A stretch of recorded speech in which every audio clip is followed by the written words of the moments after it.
Zara watched through the viewport as the strange alien ship approached her research vessel. The craft was primitive by Galaxian standards, its hull pockmarked with what appeared to be meteor strikes and crude repairs. Yet something about it made her 6 hearts beat faster.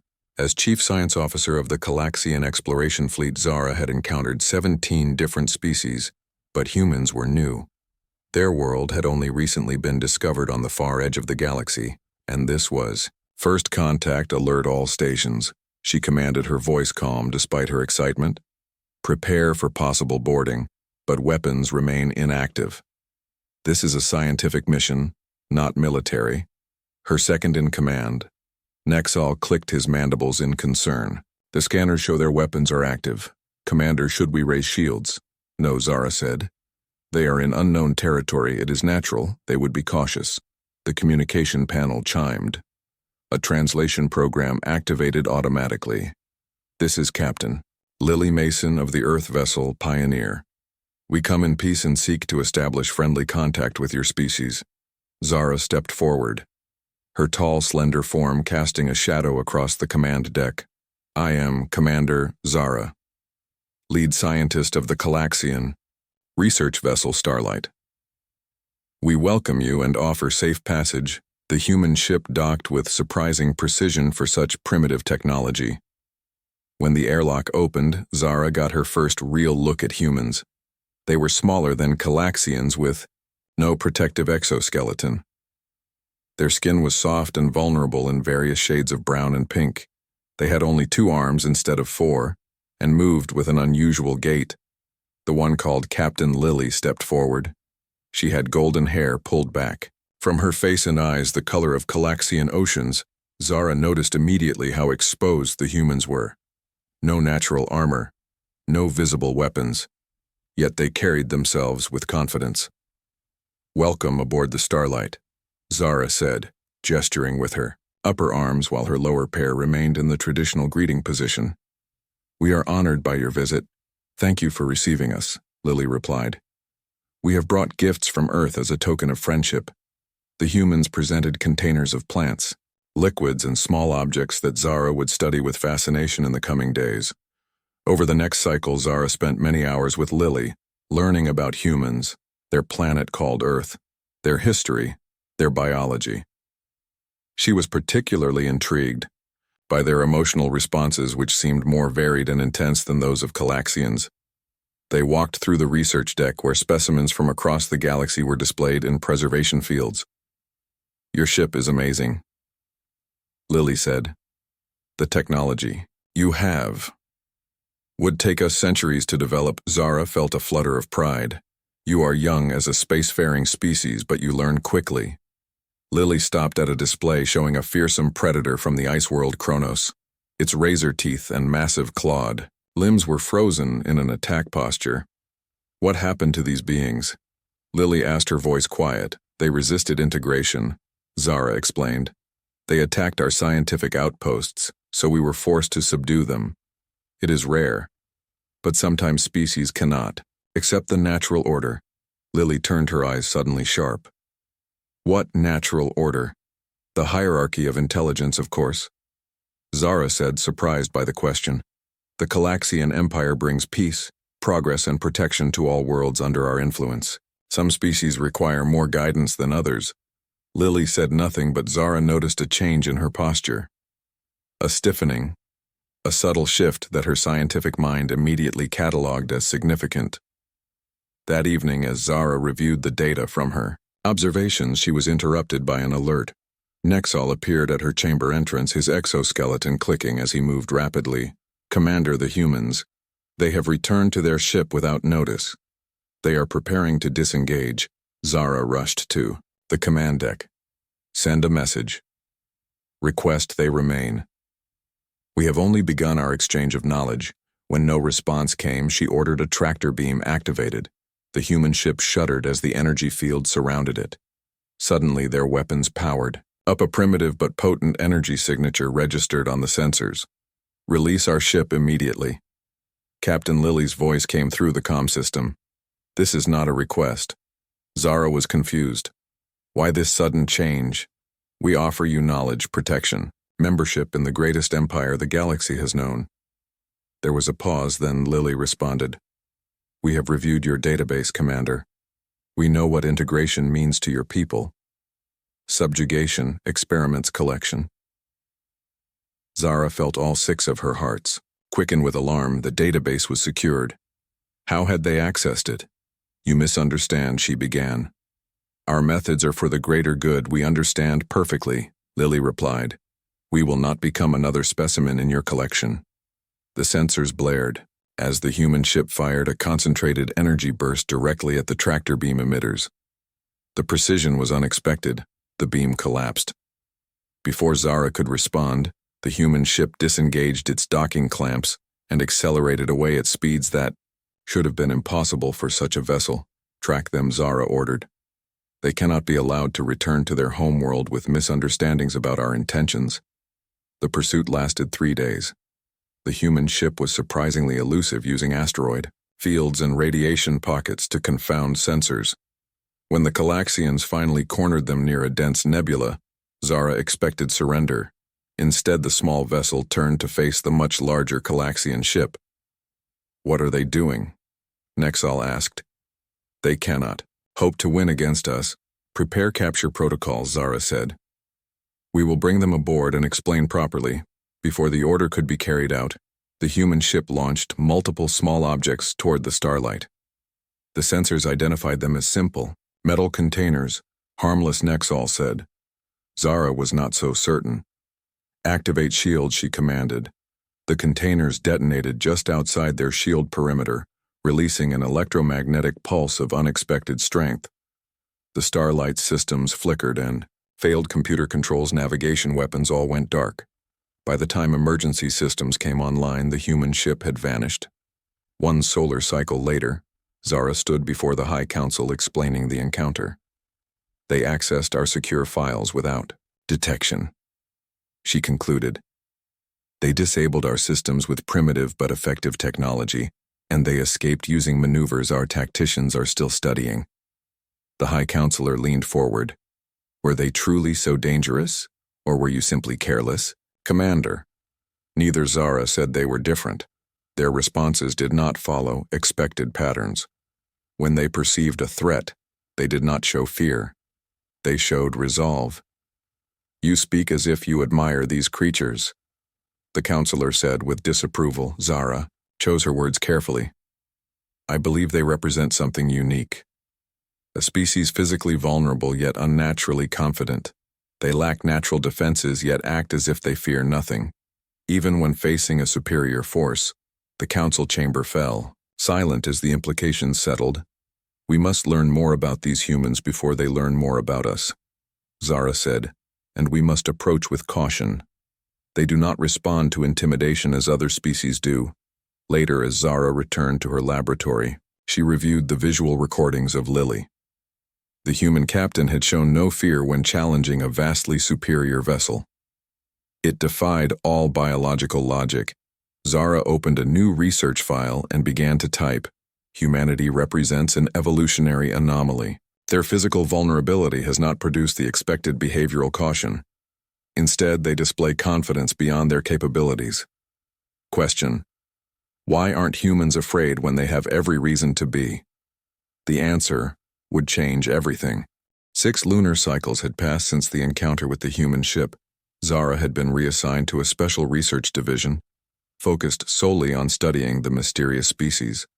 The High Council now considered humans a potential threat rather than simply another race to be integrated into the Empire. Zara stood before a holographic display showing the location of Earth, a small blue planet in an unremarkable solar system. The latest intelligence suggested humans had expanded to 3 nearby systems in just the short time since first contact. Their rate of technological advancement was unprecedented. Commander, we have captured a human vessel, announced.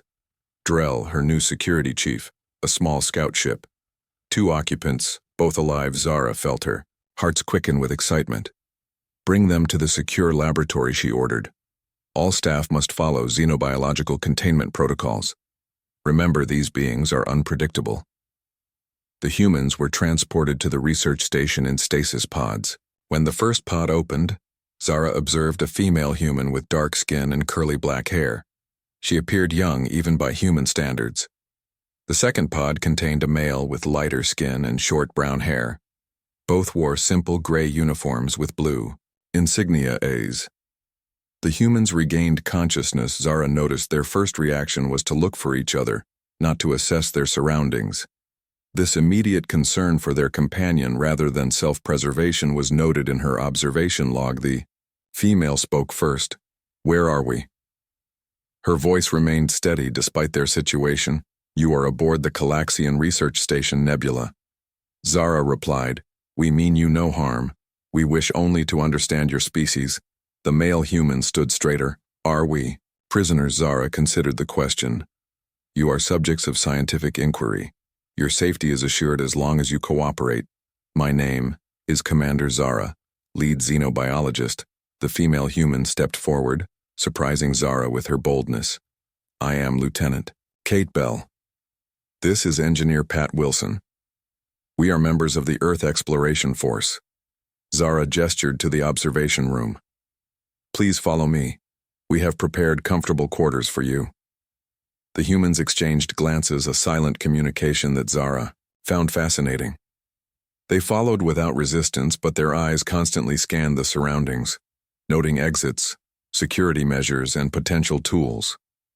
Over the next several days, Zara conducted a series of tests and interviews. The humans answered basic questions about Earth culture and history, but became evasive when asked about military capabilities or colony locations. Kate proved especially difficult to intimidate. During a neural response test, Zara showed images of Calaxian predators and weapons designed to trigger fear responses. The human showed elevated heart rate, but her behavior remained calm and analytical. "Why do you not show fear?" Zara finally asked directly. "These stimuli would cause most species to display terror." Kate smiled, a gesture Zara had learned indicated amusement, not aggression. "Fear is natural, but letting it control you is a choice." The concept was alien to Calaxian psychology, where emotional responses were considered automatic and unavoidable. "Explain." Zara requested. Kate leaned forward. "We evolved on a world filled with predators that could easily kill us. We had no claws, no armor, no venom. We were physically inferior to almost everything that wanted to eat us."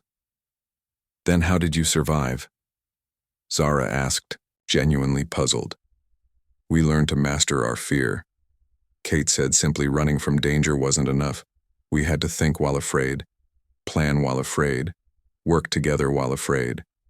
Those who could control their fear survived better than those who couldn't. Zara recorded this insight with growing excitement. It was an evolutionary path the Calaxians had never considered.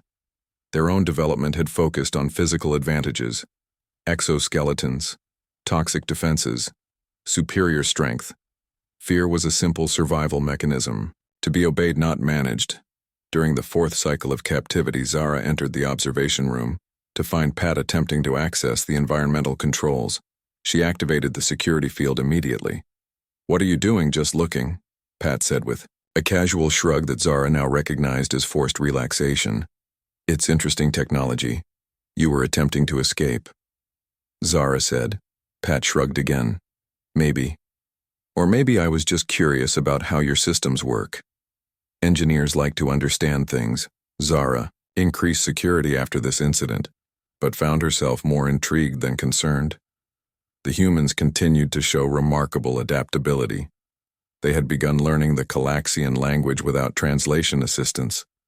They exercised daily in their confined space, developing routines to maintain physical condition.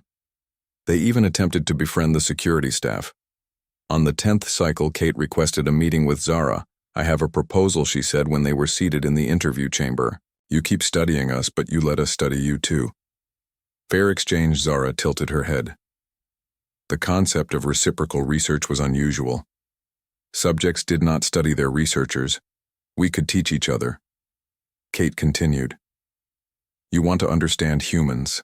Well, we want to understand Calaxians." "Why would I agree to this?" Zara asked. "Because right now you're only getting part of the picture." Kate said, "You see us in captivity. That tells you something about humans under stress, but not what we're really like, and not what we could offer as allies, rather than subjects. The word allies caught Zara's attention. The High Council had been debating whether humans should be classified as a threat to be contained or a resource to be harvested. The concept of alliance had not been considered. What could you offer? She asked. Kate smiled, that enigmatic expression again. Technology exchange, cultural insights, new perspectives. Your people have been the dominant species for so long you might benefit from a fresh viewpoint. Zara found herself considering the proposal. It was unorthodox, but this entire human situation was unprecedented. You suggest I release you, she said. Kate shook her head. Not immediately. Consider this a first step. Change our status from captives to guests. Allow us more access to your station under supervision, of course. Let us show you what humans are like when working with others instead of being imprisoned by them. That night, Zara reviewed her findings. The humans showed remarkable psychological resilience. Their physical tests revealed they were weaker than Calaxians in almost every measure, yet their problem-solving abilities were exceptional. Their social bonds appeared to be a core survival strategy, rather than a convenience. She made her decision. The next cycle, Zara entered with Drell and 2 security officers. Kate and Pat stood watching cautiously. I have received authorization for a modified research protocol, Zara announced. You will be granted limited access to non-essential areas of the station. You will participate in cultural exchange sessions with volunteer staff. You will remain under observation, but physical constraints will be removed. The humans exchanged that meaningful glance again. Thank you, Kate said. We appreciate. This gesture of trust. It is not trust, Zara corrected. It is scientific methodology.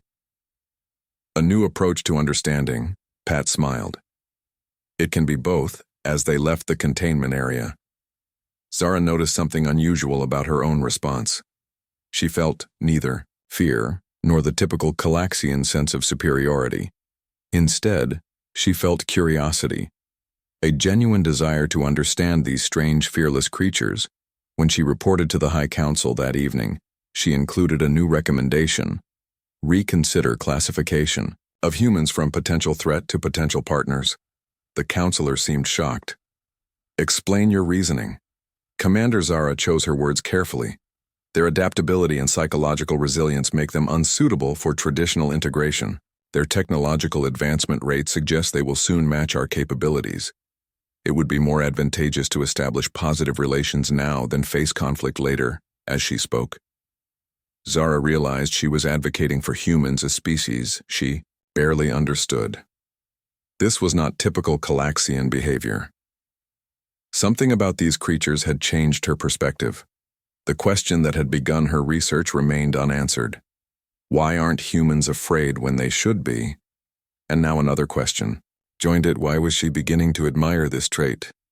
The cultural exchange experiment was proceeding in unexpected ways. By the 3rd week, Kate and Pat had integrated themselves into daily life aboard the research station. They shared meals with the Calaxian crew, taught them Earth games, and learned Calaxian mathematical systems in return. Zara observed it all with growing fascination. The humans had transformed from research subjects into something else, not quite peers, but no longer simply specimens. Their presence had created a shift in the station dynamics. She found Kate in the botanical lab studying Calaxian plant specimens. Your species has an unusual relationship with plants, Kate commented as Zara entered. You classify them as resources, yet your artistic renderings suggest emotional attachment. Zara moved closer to examine the specimen. A luminescent fern from her homeworld plants provide sustenance, medicine, and atmospheric balance. They are essential to life and beauty, Kate added, touching the delicate fronds.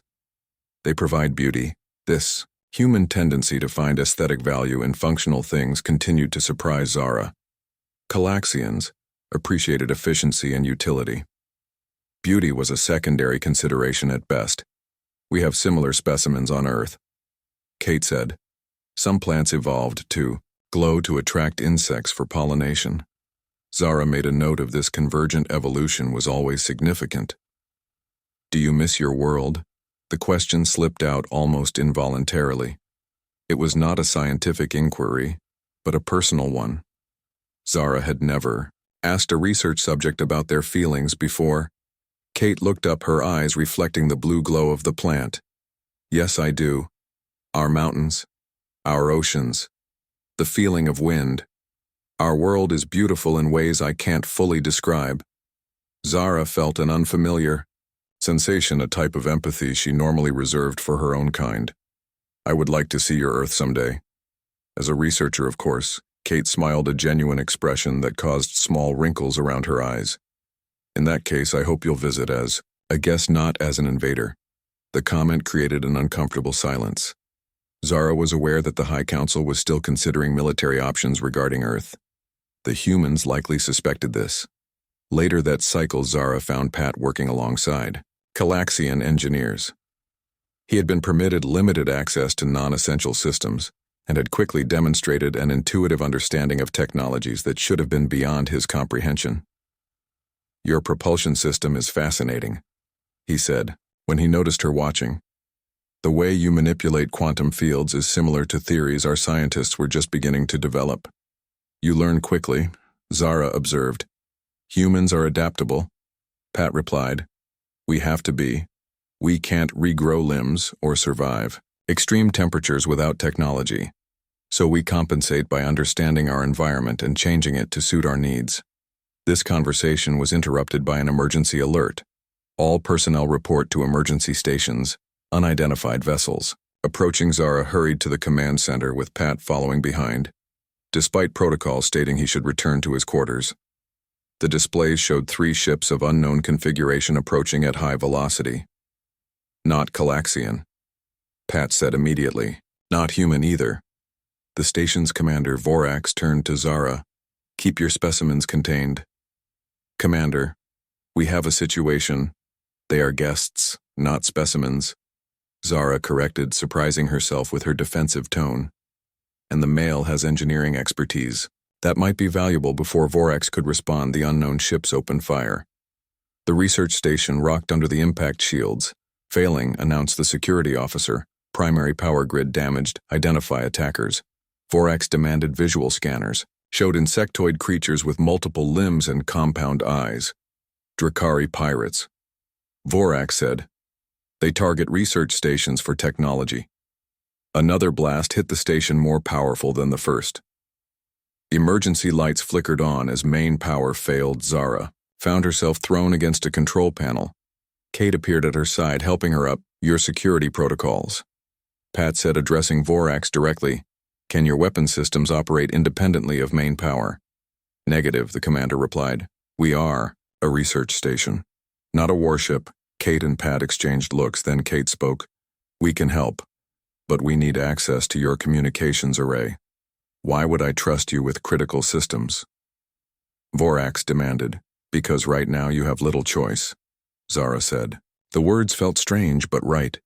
The humans had proven themselves repeatedly, and now the situation demanded unconventional thinking. Vorax hesitated, then nodded. Permission granted, escort them to communications. Pat worked quickly, rerouting power from non-essential systems while Kate accessed the communication protocols. What are you doing? Zara asked. Creating a targeted electromagnetic pulse. Kate explained. Your scanners show the Drakari ships have similar technology to early human vessels. They likely have minimal shielding against this type of attack, but that would disable our systems too. Vorax said. Only temporarily, Pat replied. We can protect core systems by isolating key components. The Drakari won't know to do that. It was a desperate plan, but the alternatives were worse. Vorax gave his approval. The humans worked with surprising speed, creating a modified signal and routing it through the station's primary dish. When they activated it, the effect was immediate. All displays went. Dark emergency systems failed. The station floated dead in space for 30 seconds, nothing happened. Then auxiliary power came online. Pat had protected the restart protocols just as he promised. Scanners show all 3 Drakari vessels disabled, the security officer reported. They are drifting without power. Send the retrieval teams, Vorax ordered. We will salvage what we can and bring prisoners for questioning. Later, after the crisis had passed, Zara found the humans in the observation lounge looking at the stars. You saved the station today, she said, joining them. Your quick thinking prevented significant loss of life and research. Kate shrugged, another of those human gestures that conveyed so much. We helped protect people. We were in danger too, Zara studied them. You could have escaped in the confusion, taken a shuttle. Perhaps even let the station be destroyed to eliminate evidence of your capture. But you chose to help. Why? Pat turned from the viewport. You keep asking why we aren't afraid. But that's not quite the right question. The question is, what do we do, despite being afraid? I don't understand, Zara said. Fear is useful, Kate explained. It tells you when something is dangerous. But courage is choosing to act anyway, because something else matters more. In this case, protecting lives mattered more than our freedom. The concept was revolutionary. To Zara, Calaxians avoided danger when possible and faced it when necessary, but always with the understanding that fear was there to be heeded, a warning system to be respected. The idea of acknowledging fear but prioritizing other values was entirely foreign. The following day, Vorax summoned Zara to the command center. A message from the High Council has arrived. He said, the human subjects are to be returned to Earth immediately. Subjects, Zara questioned. Vorax shifted uncomfortably. After review of your reports and the recent incident, the Council has reclassified humans as a potential allied species. Preliminary diplomatic contact has been authorized. Zara felt all 6 of her hearts quicken. Their status has changed then. They are no longer research specimens. They are to be treated as diplomatic envoys. Vorax confirmed. The Council wishes to open formal relations with Earth. The humans will be returned with gifts and technology as goodwill gestures. When Zara told Kate and Pat, they showed little surprise. We figured something like this might happen. Pat said, your leaders are practical. If they can't easily conquer us, alliance makes sense. You don't seem excited, Zara noted. You are going home. Kate smiled. We are. But this is just the beginning. The hard part comes next. Building trust between our worlds will take time. As preparations were made for their departure, Zara found herself experiencing a new emotion, regret at their leaving. These humans had changed her understanding of courage, of fear, and of her own people's assumptions. The night before their scheduled departure, Kate found Zara in the laboratory. I've been authorized to invite you to join us, the human said. You would be the first Calaxian scientific envoy to Earth. Zara looked up in surprise. Me, Kate nodded. You understand us better than most of your people, and we trust you. Trust was not a concept Calaxians typically extended to other species. It was another example of human exceptionalism. I would be honored, Zara said, finding the words inadequate to express the complex emotion she felt. As she packed her research materials that night, Zara reflected on how much had changed. A simple scientific inquiry had evolved into something much more significant. She had begun by asking why humans weren't afraid when they should be. She now understood the answer wasn't that they lacked fear. It was that they had developed a relationship with fear unlike any species she had encountered. They acknowledged it, used it, but refused to be ruled by it. And somehow, in studying them, she had begun to change as well. She was making choices based on curiosity and connection rather than caution and protocol. She was learning to recognize fear without surrendering to it. Perhaps that was the most significant discovery of all. Not what she had learned about humans, but what humans had taught her about herself. Earth was nothing like Zara had imagined. During her research, she had studied human data about their homeworld, but experiencing it firsthand was overwhelming. The gravity was stronger than she was accustomed to, the atmosphere richer in oxygen, the colors more vibrant than any world she had visited. She stood now on a platform in a place called Montana, looking at mountains that pierced the sky, their jagged peaks covered in white substance that Kate had called snow. A cold wind blew, carrying scents unfamiliar to her sensory receptors. This is your home, Zara asked, adjusting her environmental suit.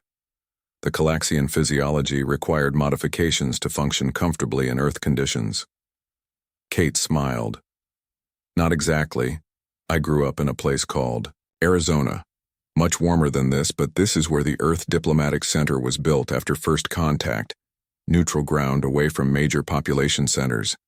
The diplomatic compound was a sprawling facility surrounded by wilderness human architects, had designed it with both species in mind. Areas with Calaxian atmospheric conditions stood alongside typical Earth environments.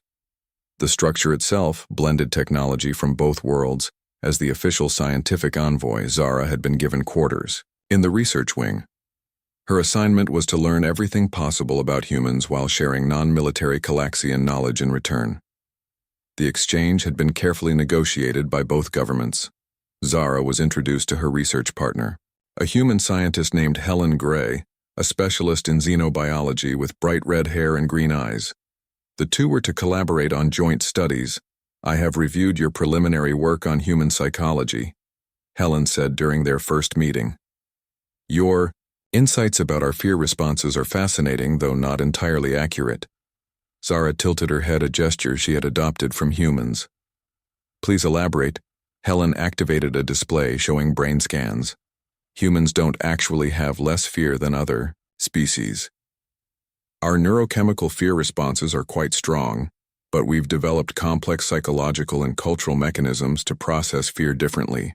Courage isn't the absence of fear, but the management of it. Zara recorded this clarification. It made sense given her observations. The humans hadn't lacked fear responses, they had shown unusual control over them. Over the following weeks, Zara immersed herself in human culture.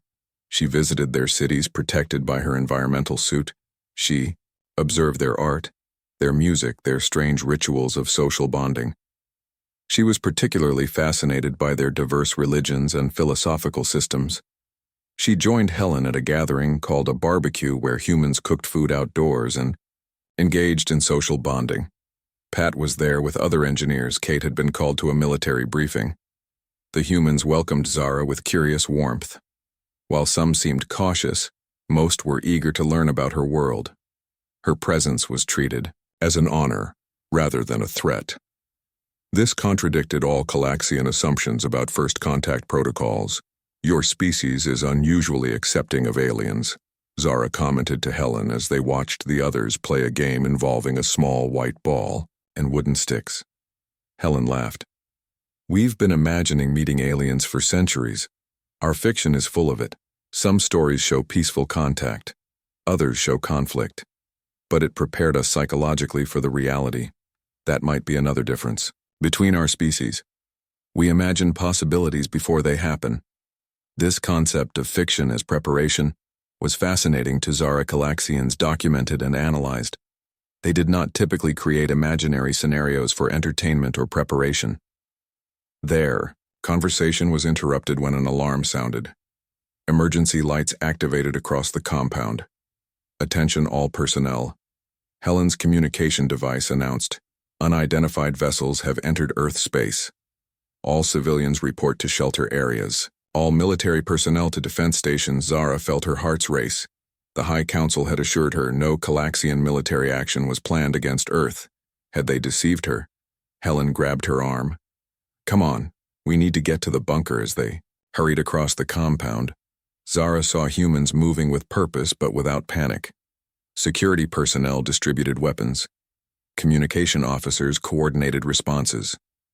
Everyone seemed to know their role in this crisis. They reached the underground facility where monitors showed the approaching ships. Not Calaxian, Zara said, immediately recognizing the configuration. Those are Drakari vessels. The same pirates who attacked the research station. A military officer approached them. Commander Bell wants you both in the strategy room. Now they found Kate studying tactical displays with other officers.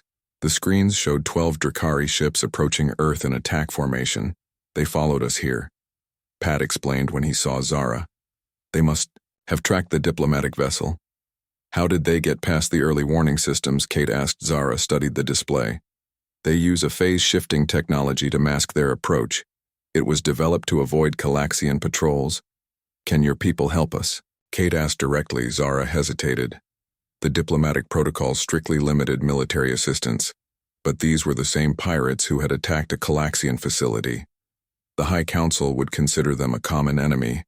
I will need to contact my government, she said. But yes, I believe we can coordinate a response. While diplomatic channels were opened, Zara worked with Pat and Helen to analyze the Drakari ship's vulnerability to human weapons. The pirates had never encountered Earth technology, which gave the humans a temporary advantage of unpredictability. 3 hours later, the Calaxian response arrived. A battlecruiser emerged from hyperspace, positioning itself between Earth and the approaching Drakari fleet. A communication came through. From its commander, "We offer assistance against our common enemy. The Drakari have violated both our territories. This aggression will not stand." Kate nodded her approval. "Coordinate targeting solutions with our defense grid. We will deploy our atmospherics fighters to prevent any ships from reaching the surface." The battle was brief but intense. The Drakari clearly hadn't expected a joint Calaxian human defense. When the combined firepower targeted their lead ships, they attempted to scatter. Some tried to reach Earth. Others attempted to flee. Zara watched with admiration as human pilots executed maneuvers that seemed impossible given the limitations of their craft. They showed no hesitation as they engaged an enemy with superior weapons. Several human ships were damaged, but their pilots continued fighting. Why do they continue when their craft are failing? She asked Pat, who monitored the battle alongside her. "They protect their home," he said simply. "Would you do any less?"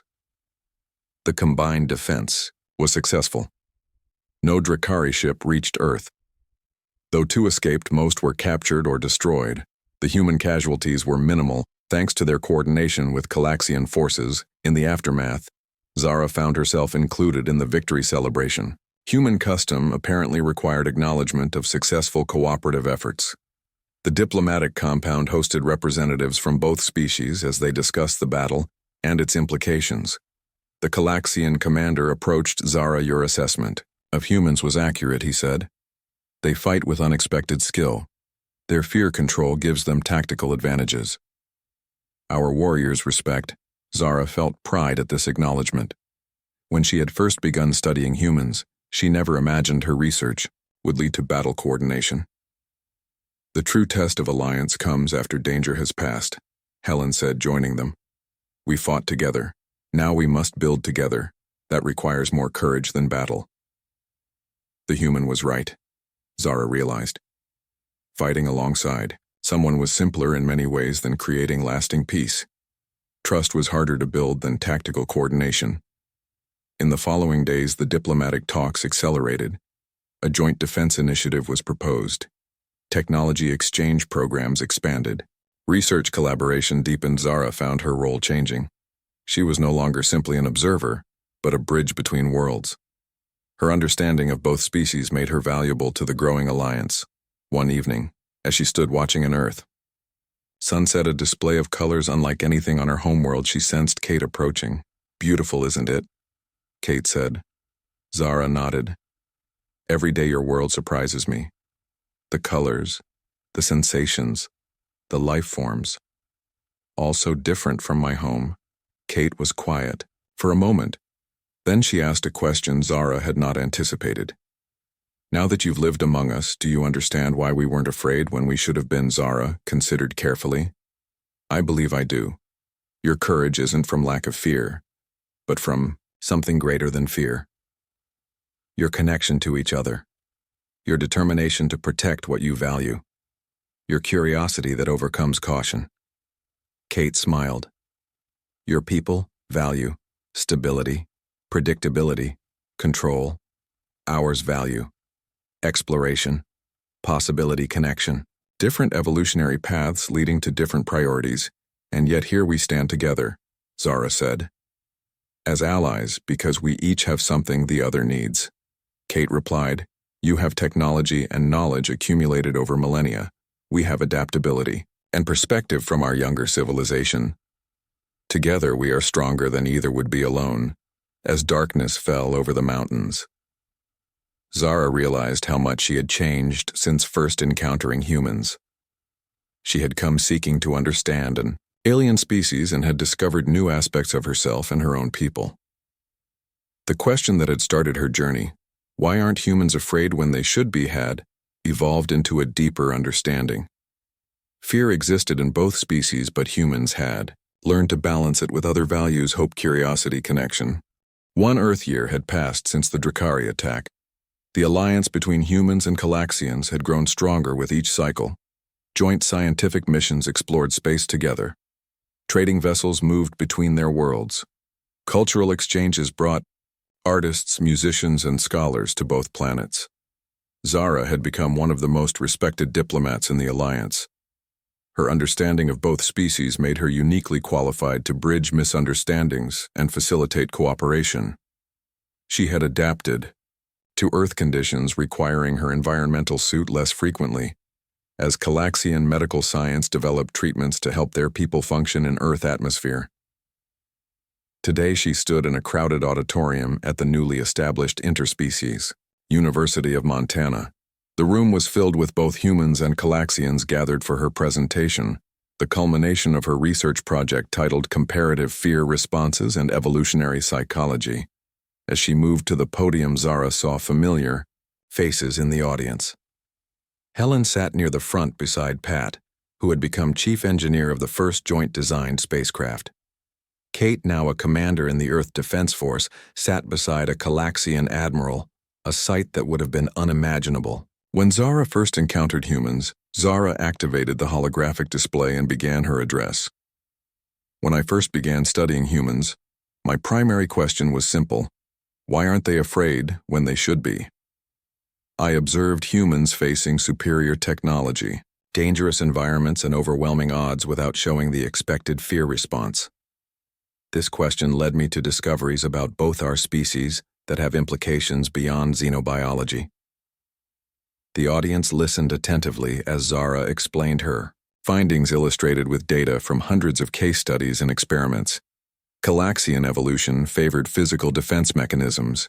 She explained, our exoskeletons, venom glands, and regenerative abilities meant our ancestors survived by being physically superior to predators. This evolutionary path led to a psychology where fear is a clear warning to be heeded and obeyed. Our social structures reflect this with clear hierarchies and defined roles. She shifted the display to show human, evolutionary, data. Humans evolved differently. Their ancestors lacked physical advantages. They were slower, weaker, and more vulnerable than many predators on their world. They survived through three primary adaptations: group cooperation, tool creation, and psychological regulation, particularly of fear responses. This biological and psychological difference, she continued, explains much about our initial misunderstanding of each other. When Calaxians first encountered humans, we misinterpreted their courage as either ignorance or biological deficiency. We could not conceive of a species that acknowledged fear, but chose to act despite it. The presentation continued with detailed analysis of how these differences manifested in cultural practices, governance structures, and social norms. Zara had compiled data from military engagements, diplomatic meetings, and everyday interactions, showing how the two species approached problems from fundamentally different perspectives. But the most significant discovery, she said, is not how different we are, but how complementary. Our different evolutionary paths have given us strengths that together form something greater than either species alone. Humans teach Calaxians to see beyond established patterns, to imagine possibilities that don't yet exist. Calaxians offer humans the stability and accumulated wisdom of an older civilization. After the presentation concluded, Zara found herself surrounded by colleagues and students eager to discuss her findings.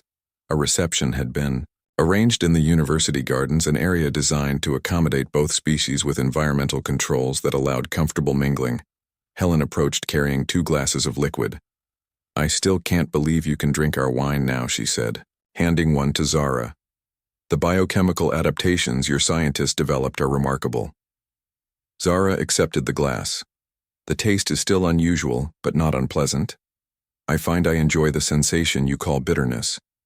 They were joined by Kate and Pat both. wearing the formal uniforms of their respective services. "Remarkable presentation," Commander Kate said. "Your research will be required study at the Academy." Zara felt the warm sensation humans called pride. It still surprised her how much she had come to value the opinions of these humans who had begun as research subjects and become colleagues, friends. A commotion near the garden entrance drew their attention. A Calaxian delegation had arrived, led by a member of the High Council. The tall, imposing figure of Counselor Vex moved through the crowd with ceremonial guards flanking her. "Commander Zara," the counselor said, approaching. "Your research has reached the highest levels of government.